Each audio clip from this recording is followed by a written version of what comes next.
আসসালামু আলাইকুম গাইস, সবাই কেমন আছেন? আশা করি আলহামদুলিল্লাহ ভালো আছেন। আমার পাশে রুটি বেচে, রুটি বানাই সে আমার বড় ভাই সোহাগ, তাকে নিয়ে আর আমার এই যে ফলের দোকান নিয়ে একটা ভিডিও বানাইলাম। যাই হোক, সবাই ভিডিওটা শেয়ার করে দিবেন।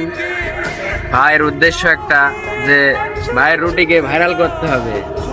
যাই হোক, আপনাদের উদ্দেশ্যে একটা কথা, রুটিটা ভাইরাল করে দিতে হবে।